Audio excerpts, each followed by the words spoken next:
Morning, family. I actually wanted to send all of this now because you guys always have the latest conversations when I'm still asleep during the day. And our earlier conversation about, black people's hair, it really reminded me of why it is that I actually started diving into melanin and the importance of melanin beyond just being a chemical compound in black people and white people, a chemical compound in our skin that absorbs light, because black people these days take so much pride in melanin, but we don't really have a full understanding of exactly what it is and exactly what it does. And I was in the process of actually researching and studying and wrapping my head around it. And I just want to share um, what it is that I have so far and my own conclusions. And yes, since you guys are going to listen to this in the morning, good morning. Okay, so we got through melanin being an amorphous semiconductor. Now, melanin as a transducer means that a transducer actually is a device or a material. Let's just say it's a device that can transfer one form of energy into another form of energy, right? So melanin is so lit, guys. So melanin can actually turn electrical, mechanical, solar, or nuclear energy into any other one of those type or forms of energy. Like it has that ability, you know. So in terms of melanin in our body, um, it can take magnetic forces and actually convert it into, let's say, mechanical energy, which explains like how we're able to move, or it can help us with digestion, turning proteins into amino acids and then having that converted into energy during the whole digestion. And then keep in mind, guys, that the heart is magnetic and the brain is electric. All right, so melanin, which black people have, has the full range and access to the electromagnetic spectrum, which means it can transmute the whole spectrum into whatever the fuck it wants, right? And then phenomelanin begins to break down when it enters the UV range of the spectrum, which explains why white people actually get skin cancer or they get cancer, So white people above the visible light spectrum, they begin to go crazy. Like their biochemical makeup can't handle anything above the UV light spectrum. All right?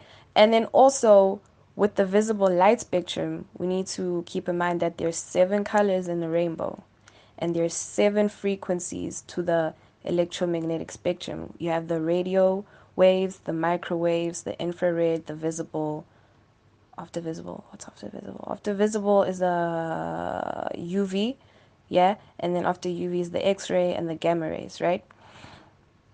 So there are 7 frequencies of the spectrum, and white people can only access 4 up until the visible light. I'm so sorry, I can't send like longer voice notes. I don't know, my phone is tripping out. I think it's storage, right? So then at the UV range, white people's melanin begins to break down, hence the cancer, as I said. And then other research, like the more I read, the skin melanin, like the melanin we see in our skin, isn't even the most important. That it's just like surface phenomenon that like tells you about your neuromelanin, what it comprises of, and the capacity of your neuromelanin. You know, the neuromelanin, which is located in your cerebrospinal nervous system, as I said. your brain, and your spinal cord. And when we talk about the brain and the spinal cord, we're talking about the kundalini, guys. We're talking about kundalini. So, actually, I'm actually not surprised that the most heavily melanated part of your body is where kundalini is. Everything just comes full circle with this. It really does. That being said, that being said, white people are limited to the heart chakra, which is linked to the visible light frequency of the electromagnetic spectrum, right? Visible light being where we are right now, being this 3D, being this physical realm.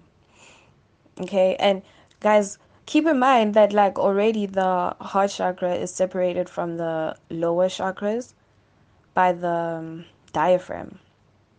And I think the diaphragm is referred to as the half step mirror, so there's already an entire veil that needs to be crossed in order to enter the heart chakra space. And if their melanin is already in a very shaky, very unstable form already, can you imagine how hard it must be for some Caucasian people to actually access the heart chakra, to actually pass that veil? But I do want to send out a disclaimer that actually 85% of white people, and I did research this statistic, guys, 85% of white people have phenomelanin, and then 15% have eumelanin that black people have, you know. And also 85% of white people have what? Have inactive pineal glands, which means they can't access the X-ray or the gamma ray region of the spectrum, which is the pineal and the pituitary glands. And since they can't even access the throat chakra, most times, most of them can't even communicate universal truths like that. Okay, so since melanin has this property of either being structured or unstructured, it has the ability to be magnetic in its absorptive state, in its unstructured state, and it has the property of being in an electrical state when it's structured in its crystalline or reflective state. So melanin in itself is an electromagnetic force. It's an electromagnetic force, and that just kind of explains what the definition of an amorphous semiconductor is. Yo, this word English, guys.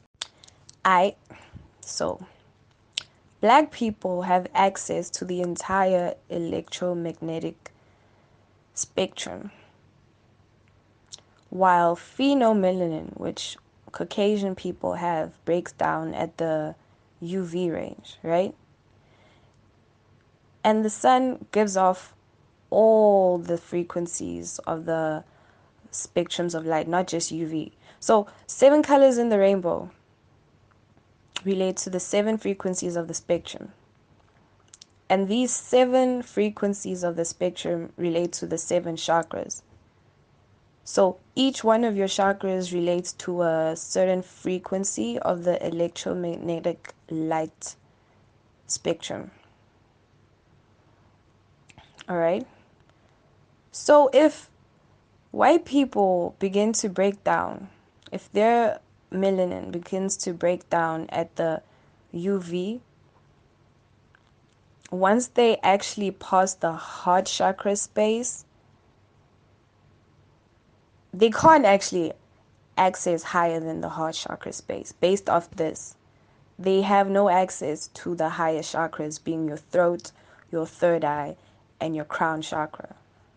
So, melanin is a carbon based dense pigment that is found in our skin, as we know, in the internal organs, and it's in its highest concentration within our central nervous system. And when melanin is in your central nervous system, it's known as neuromelanin, right? And then the skin melanin is found in 2 types. the phenomelanin, which white people have, and eumelanin, which black people have, right? Which in itself is very interesting, and I'm gonna get to that point. So, melanin as a structure is tetrahedral, right? And the tetrahedral shape of it makes it a highly conductive transducer and a highly conductive, what's the word I'm looking for? Amorphous semiconductor. Amorphous semiconductor, right? And a amorphous semiconductor is a material that can actually change from one state into another state. You know, in an unstructured state, this material absorbs light. And when it's in a structured state, this material allows light to pass through it. So, melanin with this property has the ability in its unstructured state to absorb light, as we know, and in its structured state, it has the ability to allow light to pass through it.